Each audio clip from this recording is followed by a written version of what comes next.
6th of September, we had a group of workers that came to report. They came to report the injustices that are happening at their working place. So they came to our office. We never went to look for someone with their offices and so forth. So workers approached the AR office and say, these are so I don't know, but you guys have masked and remove my president and informers. Yeah, so what transpired is that, of course, we are in office, the AR headquarters that we assist any injustices that are happening in society. So on the 6th of this month, we received a group of workers that came to the AR office. They came here to come and report those issues they are having. So those employees are from Jao Construction and they came here in tears. They came here in tears as a consequence of those terrifying and exploitative working conditions under those Chinese nationals. Now, it was brought to attention of the activists to say these are the conditions. So what actually happened in that company is that they have workers that are employed there for more than 7 years. So what have they been doing with those workers for 7 years? They don't give them contract, they don't give them benefit, they don't have social security, and it's a very dangerous working condition because they assemble glasses that we used to put on houses and things like that. So many of those guys, most of them are wounded. It's either they are wounded in their legs, in their arms. So it was something very terrifying to us. That's why for us we were very angry when we went there because the gentleman that came from a hospital. Sick, he can't walk properly, but a Chinese national is forcing them to go and do work, even them being injured. So we're very angry and we thought that arrogance must always be confronted with arrogance. So we visited that Jianghu construction company and confronted those employers. So the rest is history, but all we can say is that we managed to have discussions with these Chinese nationals and we were able to, from the confrontation, at least something positive came out of it. And we can confidently announce now to the media that the outcome of the engagement with the Chinese nationals yesterday is that all the employees that are employed at that same company are going to get employment contracts going forward. So our legal department was assisting in terms of reviewing and drafting the existing template of contracts that they have, just to make sure that it's a legal document. That process was done yesterday. So it's just a matter of them signing. So all the employees going forward, working at that Chinese company, is going to be given employment contract. Because the contract must then be the document that is managing the relationship between the employer and the employee. So that is number one. Secondly, that all the employees will be registered with Social Security Commission going forward. All of them that are employed there will be registered with Social Security because it's a very dangerous working environment. So any day you are injured, the next day you are at the hospital and so forth. So these people must be registered, and that is one of the agreements that they managed to reach with them, that all of them will be employed. Thirdly, is that all employees will be provided with protective gears before this Friday. So those guys said no hand glove, no safety boots, no uniform. They just go to work like you're going to maybe a club to a farm. You don't know, this one can wear a short, this one can wear a vest. It was a very dangerous arrangement there. So we have agreed that going forward, the company is going to provide all of them with protective gears. So safety boots, this glove, because you are carrying and all those type of things. So that is one of the arrangements we've managed to reach with them. Number 4 is that all employees will be receiving transport allowance going forward. Why are we announcing this thing? These people were working for 7 years for this Chinese-owned company. They get paid on the envelope. So when you knock off, you get a $50 or $40, $100, depending, because they don't do all the same way. So that's how the payment modalities were there. You get paid on the hand every day when you knock off. This type of envelope arrangement. That's why then for us, it's important that we announce to the media that we at least reach consensus with this state-owned Chinese-owned company, and that they will have contracts for them not just to be fired when you complain the next day. Then they will be registered with Social Security, The third thing is that they will be provided with protected ears and that they will be given transport allowance going forward. When they used to complain about transport allowance, they provided for them some room there underground where they are squatting, just like animals. There's no ventilation, there's nothing. That's why it's important that people must stay home, must go with their wives and their families. They must not stay there. It's not a hostel of children or something like that. So they will be staying home, they will be given transport money. There will be a transport allowance for them to be able to be seeing their families and coming to work. So that was what is the outcome of our engagement. We reached consensus, and we are informed now that company is going to be closed under the instruction of the Chinese embassy for 2 days. They will close down for 2 days, so an assessment is done whether even the place is fit to conduct that sort of business. Are they in compliance with all the legislation? Do they comply with the Labor Act and all those things? Because before you start a clean chapter, you must always close those accidents of history. To say we are closing this one before we go to, but we must make corrections.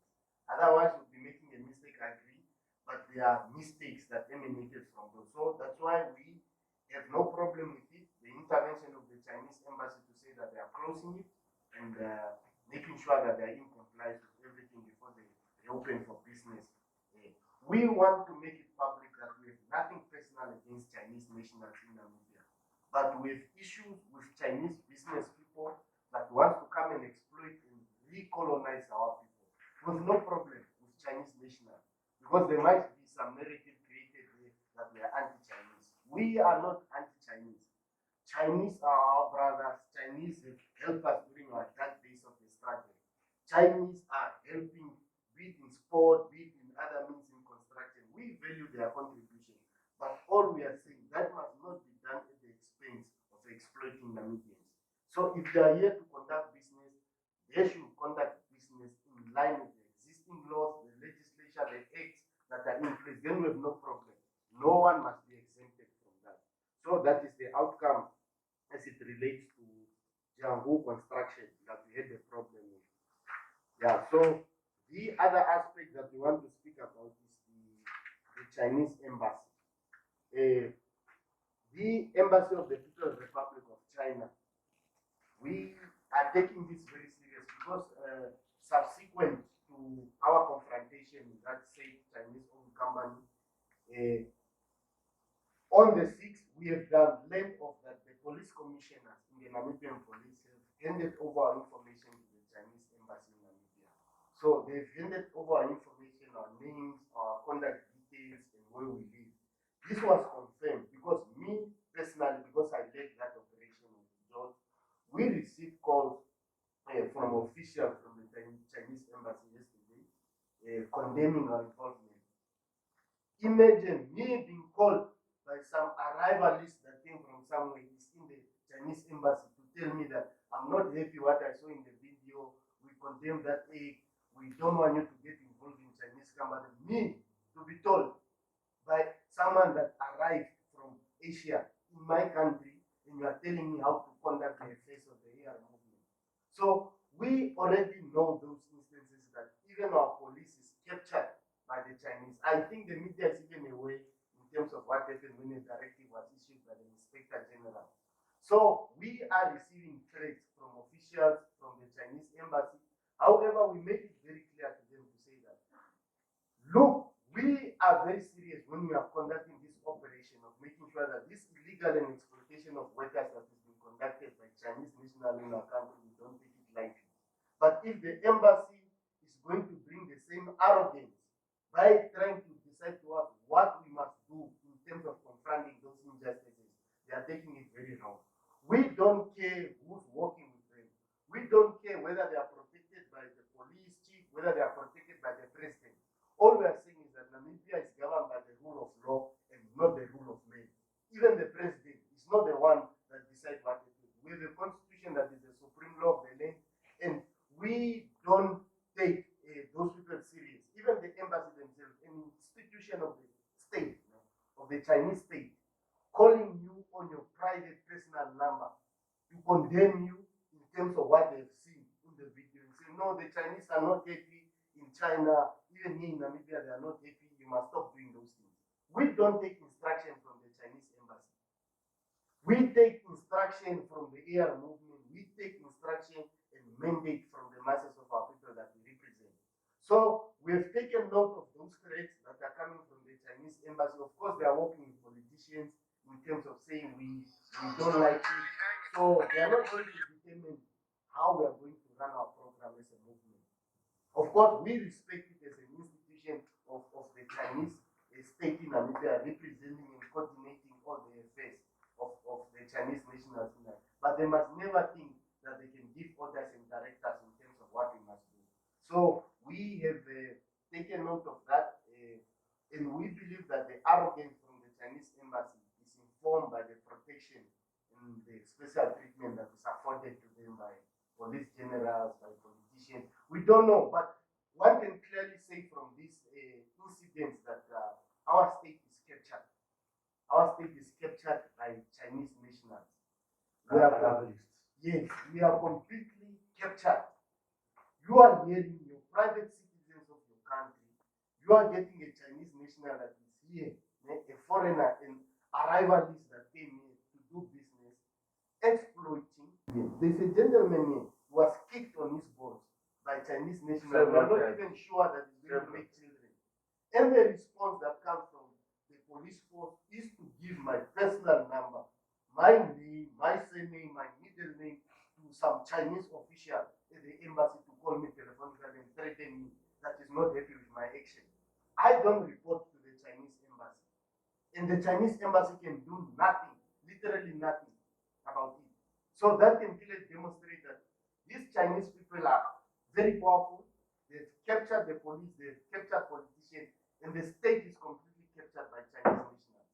And we, as the emerging generation, we are not going to allow this country to become a playground of Chinese. It's not going to be allowed to become a playground of the rich. So we are not taking those threats lightly from the Chinese embassy, of course, but we are not moved. We are not deterred by their threats and whatever they are saying and how we must conduct ourselves. They must not determine how we are going to run the programs of the movement and all those type of excuses. Because they must understand the law is applicable to everybody. They come and say, no, but you, why did you not report it to the relevant authorities and those things? Now I'm asking myself, where did you see an institution, an embassy, that wants to solve dispute over a telephonic conversation? It was very shocking because I said, number one, this is an unprofessional conduct from an institution of the state to try and resolve things through telephonic conversation. No, because of COVID, we can't meet. Already even arrogance, they want to say, we black people, if you go to their embassy, we are going to give them COVID. Not even knowing that COVID originated from China. So it's very offensive for us, and we take it very serious that to come from officials. So you had the guy that is translating, and the other one is speaking Chinese. Very, very offensive, and we are not taking it lightly. These guys must understand this country is independent. It's not some colony of any Chinese or some business arrangements. If they are in business with politicians, they are not in business with us. And as long as they respect the laws of the country, we have no problems there. But if they don't have regard for law, then. So what we just want to say is that in our country, these arrivalists who want to reduce Namibia into a playground of rich and exercise some freedom to recolonize black people, they want to have some special arrangement and have some freedom to recolonize black people because they've assisted us some way, because they have some relationship with maybe the president, they have some relationship with the minister. We are not going to bow to that. We bow to God. We don't bow to individuals and human beings.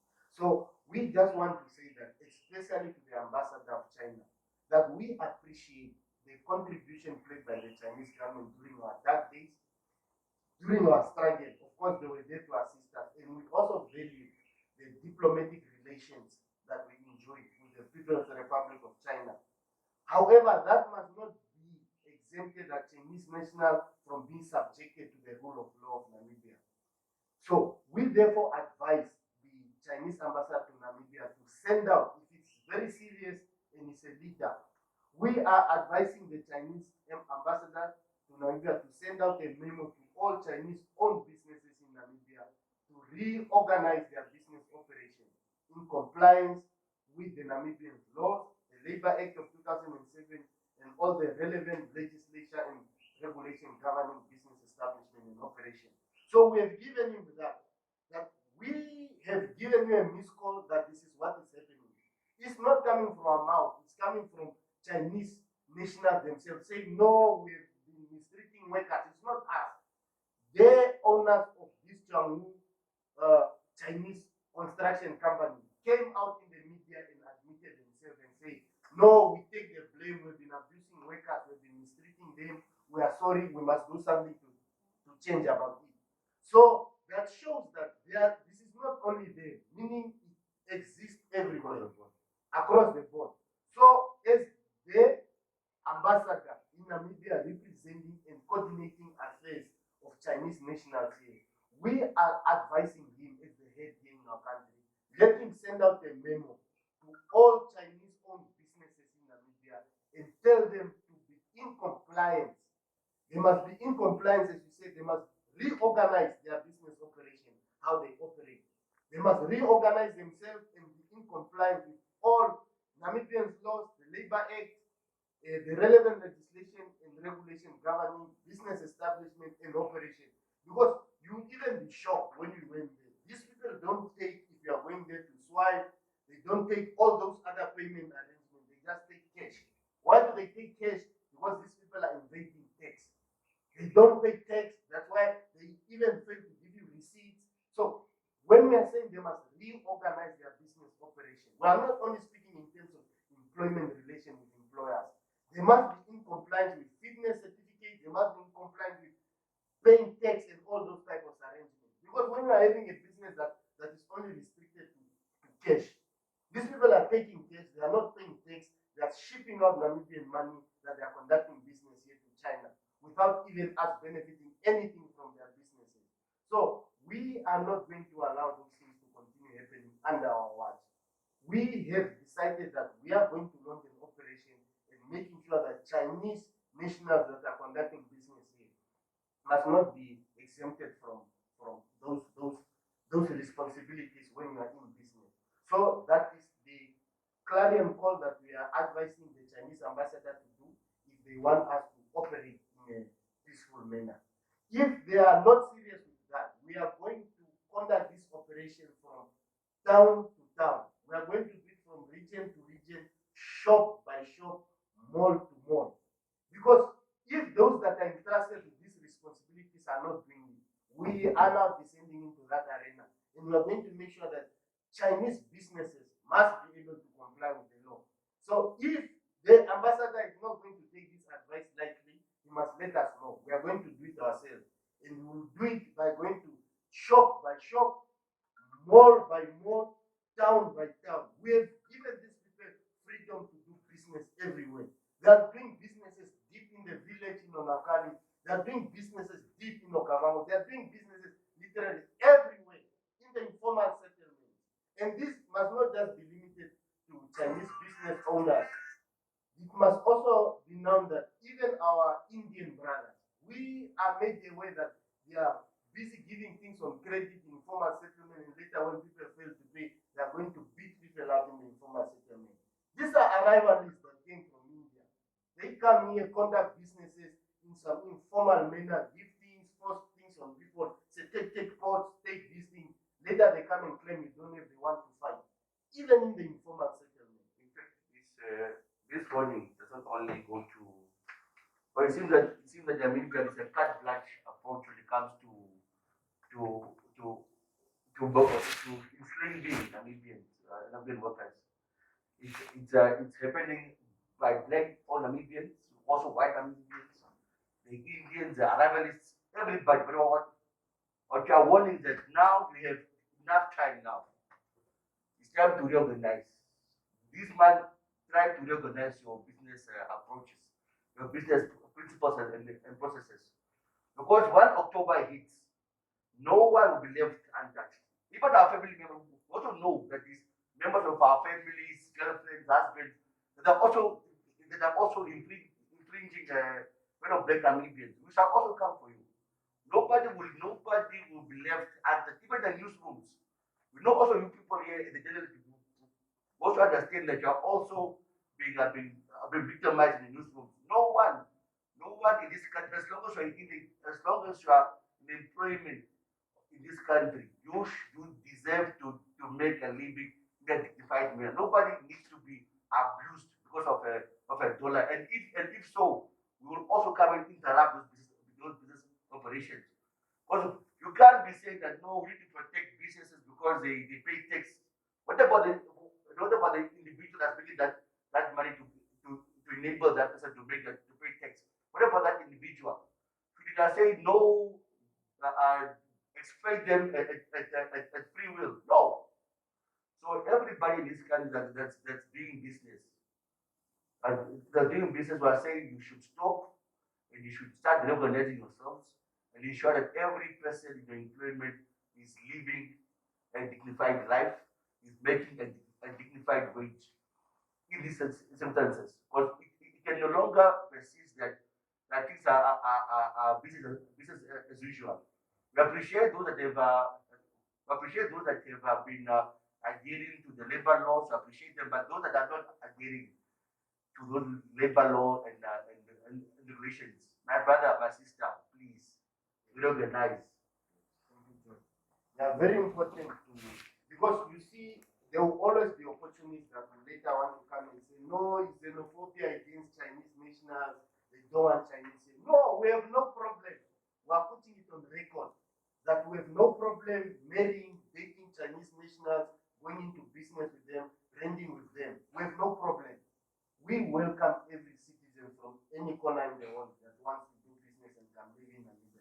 We are not xenophobic towards any national, but all we are saying is that people that are coming from abroad must know that they are always visitors. When you go and visit somewhere, you must know that your stay in that particular area depends on your conduct.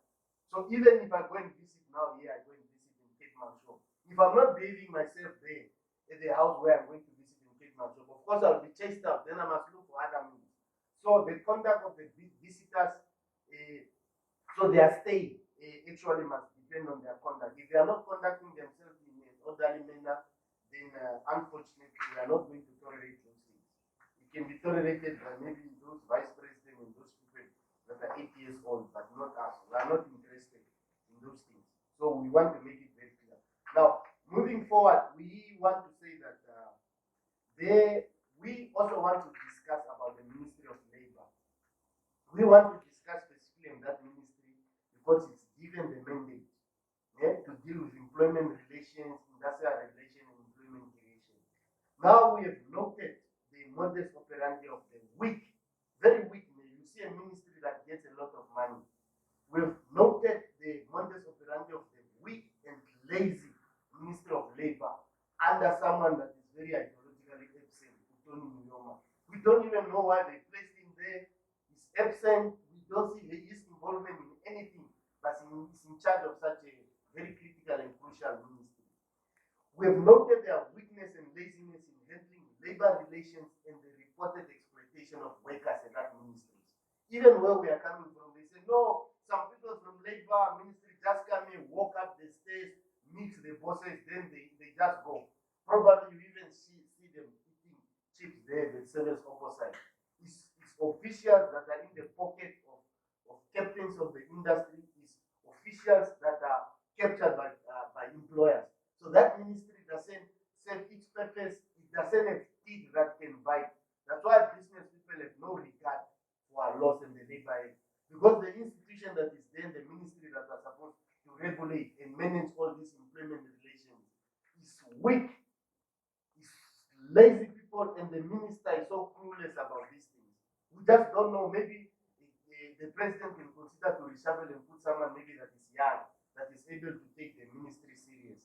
So we have noted those things from that ministry, and we have now concluded that the ministry has retreated from its mandate, which is to provide labor and employment services as derived from the Constitution of Namibia in Article 95. So we have concluded that the ministry is captured by foreign nationals and captains of the industry. So foreign nationals goes there and pay out officials from the Ministry of Labor and the captains of the industry. When we speak about captains of the industries, those powerful people with businesses, is white monopoly capital, it's black people that own businesses, security companies, they own serious businesses here. So we've noted that that ministry is so useless. That's why you see individual citizens are coming to an office of a political movement to come and report such abuse in their workplace, because the ministry has retreated and is captured by the captains of the industry. So we just want to say, of course, we know this issue, but with the emergence of the Revolutionary Union, we anticipate we'll be getting our certificate this month. So from the Labour Commissioner, we've complied with everything. So we are going then to be the voice of the voiceless when it comes to the employment relations and industrial relations.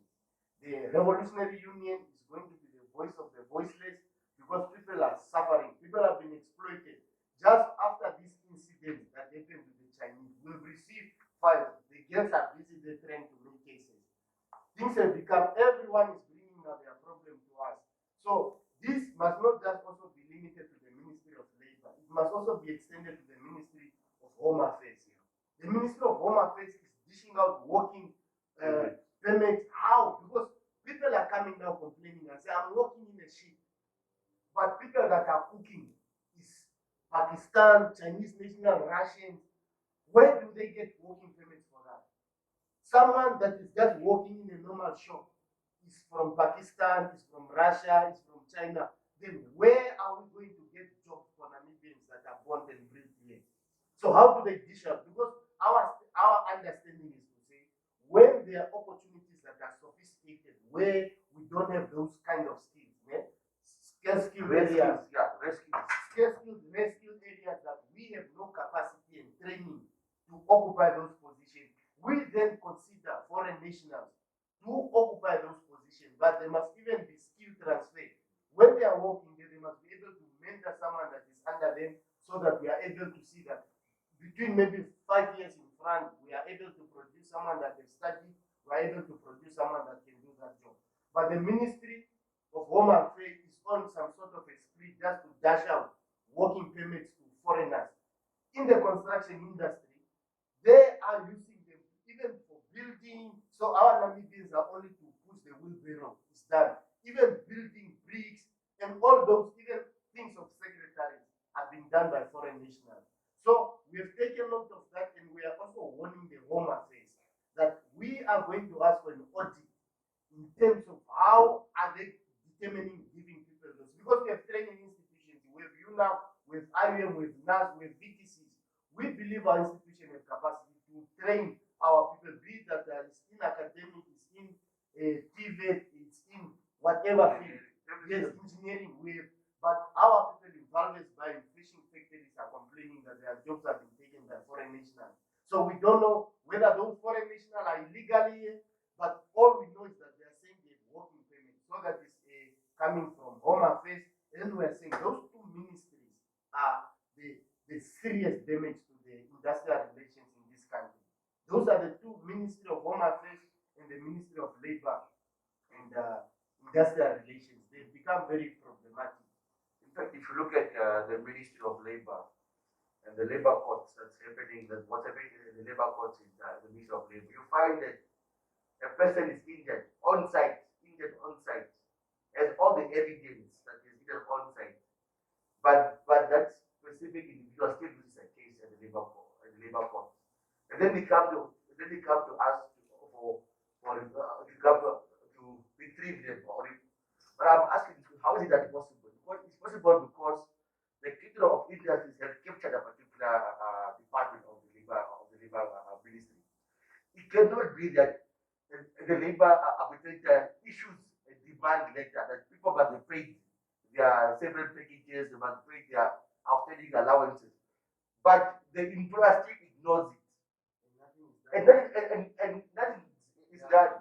3 years, 4 years, person is here trying to get what's due to them by letter given by the labor commissioner, but the employer is still in contempt. Why? Because they are in bed with the labor commissioners, they are in bed with the labor inspectors, they are in bed with these ones that are issuing permits, and yet people are saying that that no, AR is just here for stunts and making them don't know now to who now in this country. But we are saying that what is that people must get is we start taking each other seriously in this country. If you are going to insult each other, we shall insult each other. If we are going to fight, we'll take each other on fighting. If we need if we are to have debates, let's have contextual and honest debate on issues. But if we are going to be emotional, we must be emotional. But we cannot be letting these things go at the chance of our citizens. Because I want to make my first million. No. The labor inspectors and the people at the Ministry of Home Affairs need to start taking their job seriously. If you don't want to check, go home and we'll do other businesses. But if you are in the public service, and you are there to serve people, not to make money. Not to make money or to make favors. I'm warning you now. I'm warning each and everybody in this country that's in the service of the public.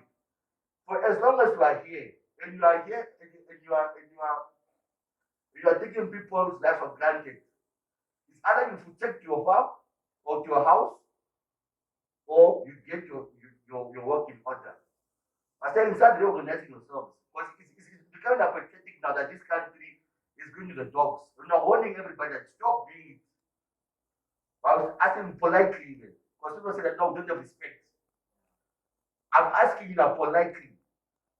Because some of you are even in WhatsApp group saying time to advise to become AR advisor. So no, AR must do this, AR must do that. Hey, bro, you stay in your house. I don't tell you how to cook your food or how to raise your children. Here it's our movement. We give instructions from the masses. They tell us how to do our things and we get it from them.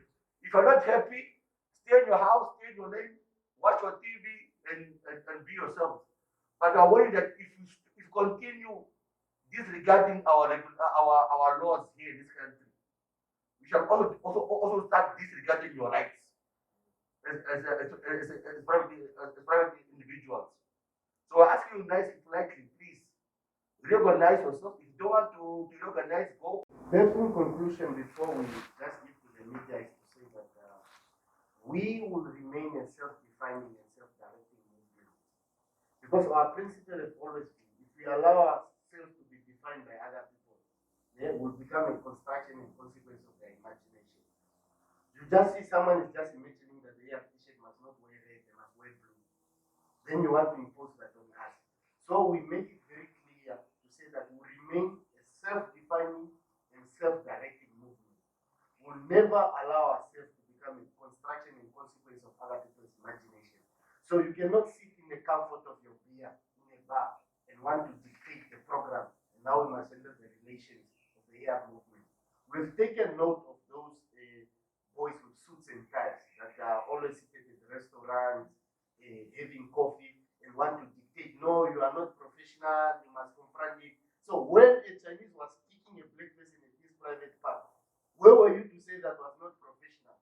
So when I'm confronting a perpetrator, it becomes a matter of professionalism. I'm not a nurse. I'm not there to nurse feelings of individuals. I'm a revolutionary and we are conducting a revolutionary program. So they must keep those imaginations to themselves. We are not interested. We are in charge of our own program. And we are going to determine how, where, and how we are going to deal with the whole program. So if you want to handle it through processes and procedure, do it. I don't think they are disabled. I think they are fully functioning human beings like AR activists. We all have one head, two arms, and two eyes like everybody.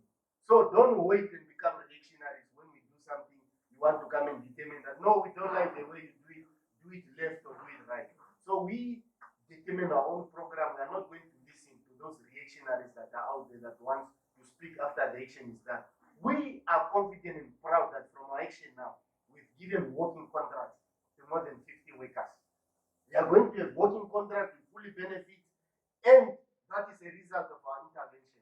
So some imaginary people that are out there that want to determine and say, no, you are too rude, this is unprofessional. So we don't take them serious and we continue providing direction to society through our own side of struggle and the approach that we have taken ourselves. Folks, that's just in conclusion. We'll just give to the media some queries and questions in terms of whether the business is shut down. We in contact with the workers today. We're on site, and some of the workers, as you are speaking, they are here to our offices. I think there are some here. So there's no business operation happening there. We went there, and the workers said they were informed by the bosses that they will not operate for 2 days, and the embassy have then summoned those employers so they go and sort out their business. That is in terms of shutting down that particular business. Secondly, on the embassy, maybe it's just a miscommunication. What we are saying, we were in discussion and negotiations with the Chinese nationals of that Chaoai construction company. So they responded well. We reached consensus and were able to establish what and how we are going to resolve the matter. And now, subsequent to that, they have told us that they are also in communication with the embassy, and the embassy has given them instruction for them to shut down temporarily while they are sorting out, which is something that we appreciate and we think it was a good direction, because there was a mistake. Things must come to a halt, it must be corrected for us to move on clean on this. So the intervention, even when we went there yesterday, the embassy have sent officials to go there on site. So we were there with the employer, some officials, but we're not in the business of officials because we went there for the worker in the company. If the embassy wanted any engagement or a discussion with us, they would write to us or call us. We meet. That is a separate thing. But you don't go to someone's wedding and want to discuss again some other arrangements. So you finish that wedding. If there's any, you go to the next one. So we went there to deal with the employer, who is a Chinese national. We've dealt with them. Them, they were there, but we were considering them as observers because we had no any contact with them. So they came there. They were observers. We will not have any engagement with them because we were very clear why engaging the employer, which we were in confrontation with. So that's what transpired. Now, subsequent to that whole confrontation and engagement, yesterday we then received communication from officials of the Chinese embassy after that event. They then call us and say, no, we've seen this video, we've deployed the people who are outside, we are not happy. We are condemning this thing because we helped you during the war and all those type of things. But we're very disappointed. An institution of the state wanting to resolve dispute through telephonic conversation. So one, we don't take them serious because I have told them if you are serious, set up a meeting. You either come to our offices. If you don't want, we can come for the sake of progress, we can come to your embassy.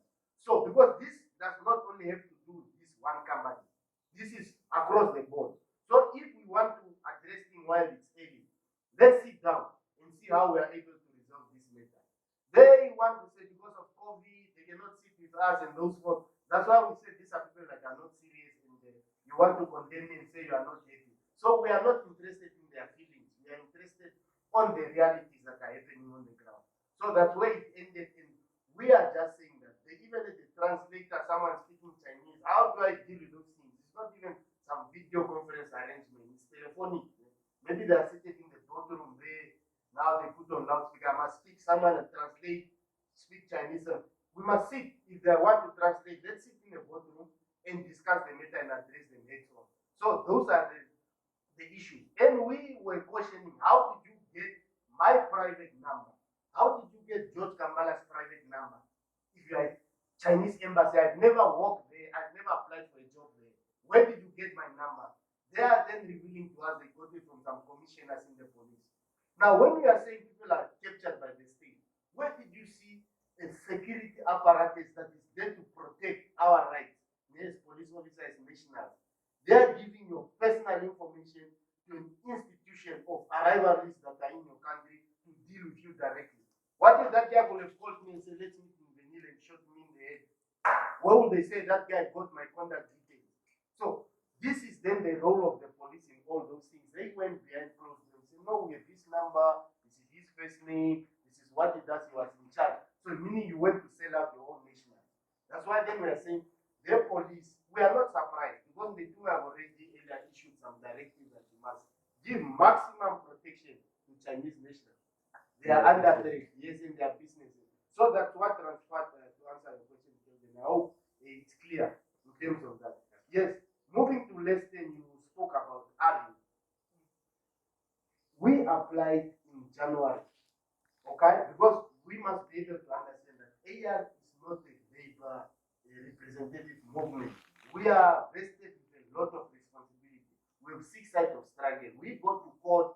We are involved in election. We do a lot of things that we have to base our side of struggle.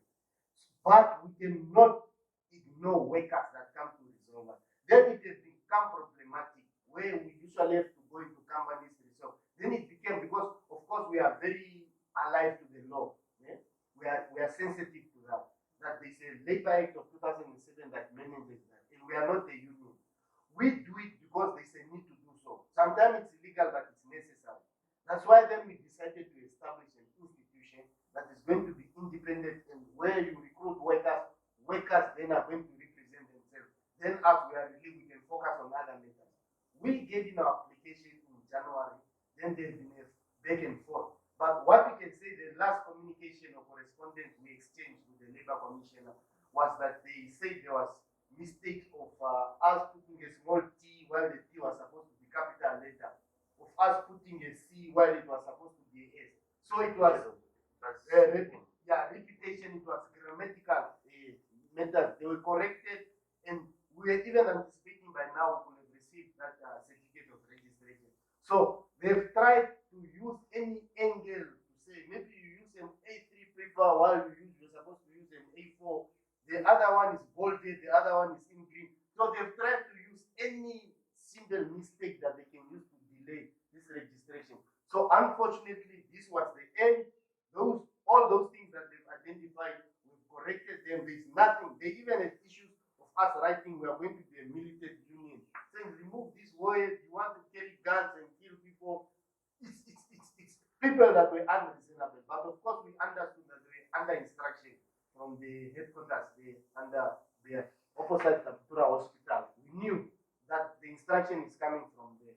But we are confident that within this month, we are going to get that certificate. If we don't get the certificate, then we have no any other means but to take these colleagues to court. Because we have complied with every legislation, we have complied with everything that is required by the law for us to be able to get that certificate. Once we get that certificate, you will now just go and hear, RU have locked down ShopRite as an example. We are not saying we are targeting ShopRite.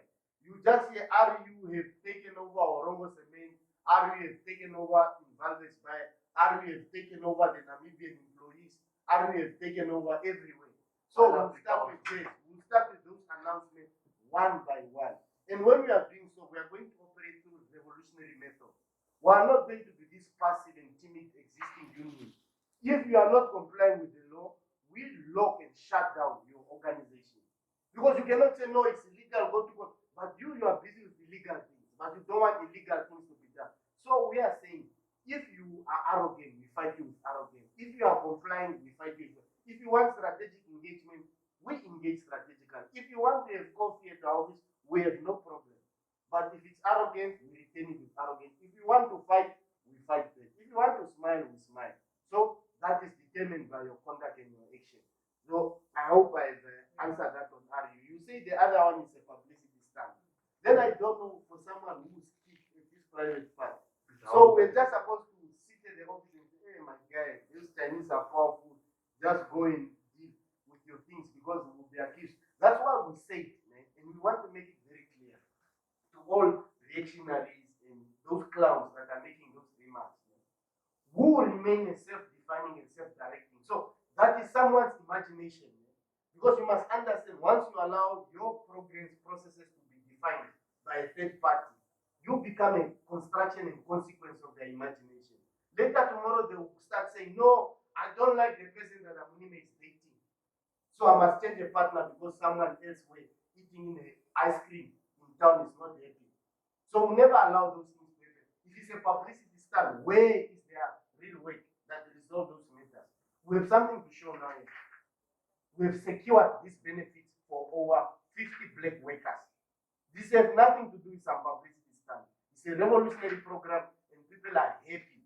The wives of those employees are going to be happy. Their families, even themselves, maybe now they'll be very happy. So there's no some publicity. The issue also that Western said, if it's an example, if ONR does the same, agree to. But like Abidjan says, that it's fire with fire, depending on who you are. We don't care who you are, who you invest with, who your mother is. We don't care. But if you are breaking the law, we'll deal with you the same way breaking the law. If you are fighting, we'll fight. If I must shut down Pick and Pay, we'll shut down Pick and Pay. There's nobody here in this country that's above the law. Whether you are the police contributing business in terms of the economy, we don't care. We don't. You can even be the biggest billionaire. We don't care. What we care about is the employees. Are those employees getting what's due to them? Is the working environment fair and just? Are they getting safe the PPEs that are required for them to do their jobs to the maximum? So if you find yourself in those corners, in those blunders there, whether you are my father, I'll blame on you also. Maybe we can tell them also a secret. Maybe within 2 weeks or so, we'll be shutting down a very big operation here in Namibia. For them, just to see we are not serious, because we are very serious with this matter. So we'll be shutting down a very big operation. We are just waiting. Hopefully, if our certificate even come Friday or so forth, we might shut it down even next week. So this is not some maybe small fish. We are not ACC. We don't operate like that. With small fish. We shut everybody shutting down. But media will know. But it's just to reveal to you that we'll be shutting down a very, very powerful big operation in Namibia. So yes, unless that was now on the publicity stand. That was the next question. We still have to attend to the question.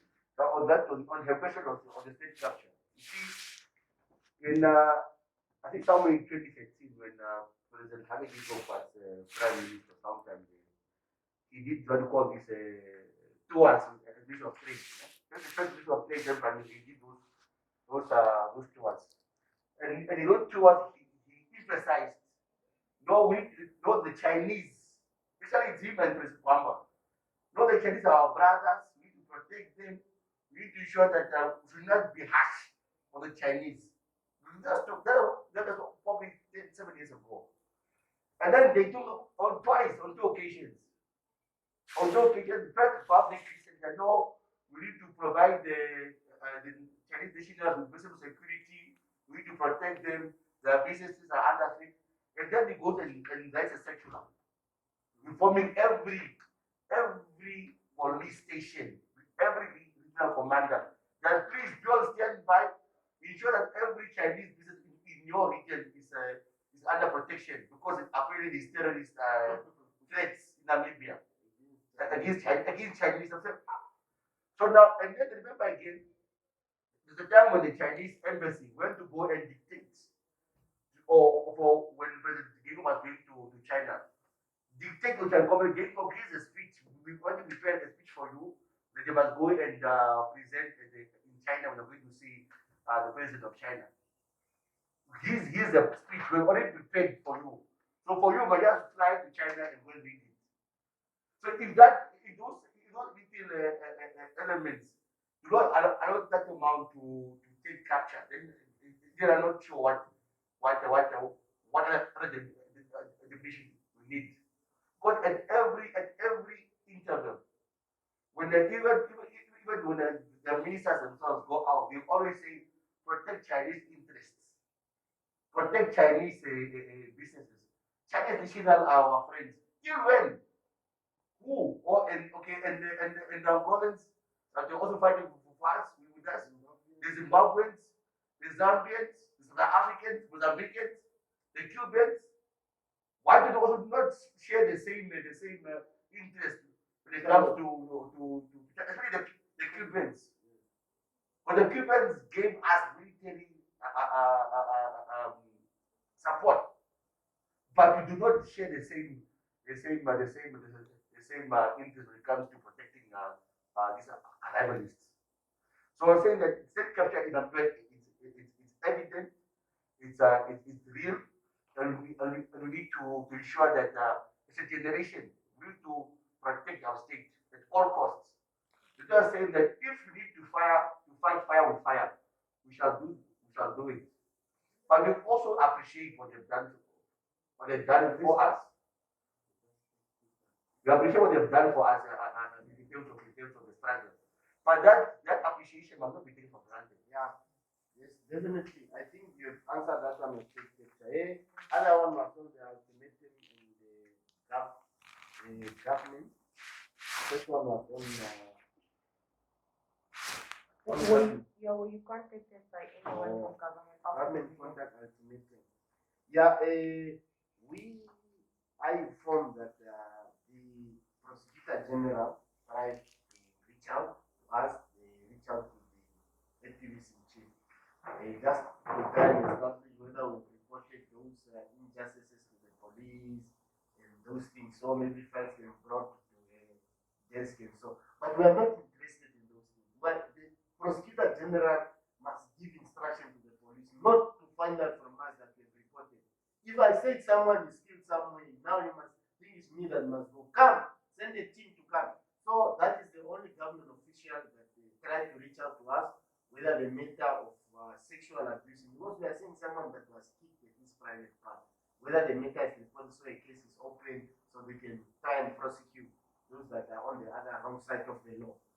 But that's the only government official that they, of course, things like Minister of Labor, they put like the tail between the legs.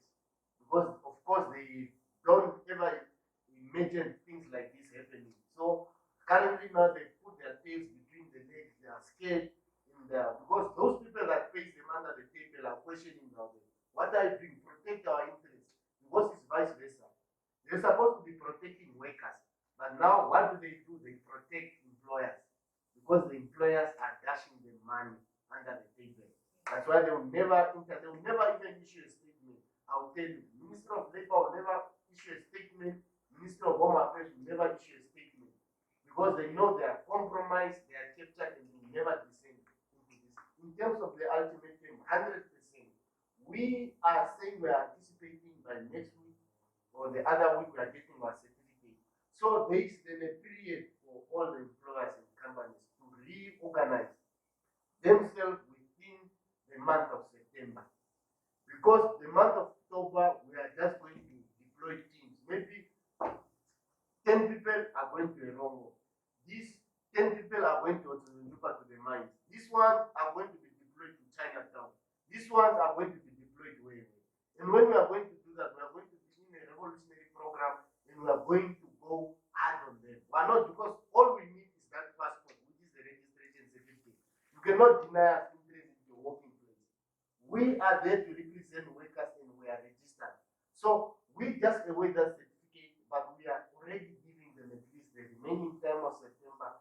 Sort out your things, put them in order, comply with the law. If you are mistreating workers, call them, give them protective gears, comply with all the laws and those things. Then we have no problem. We just come and say 1, 2, 3 is in order.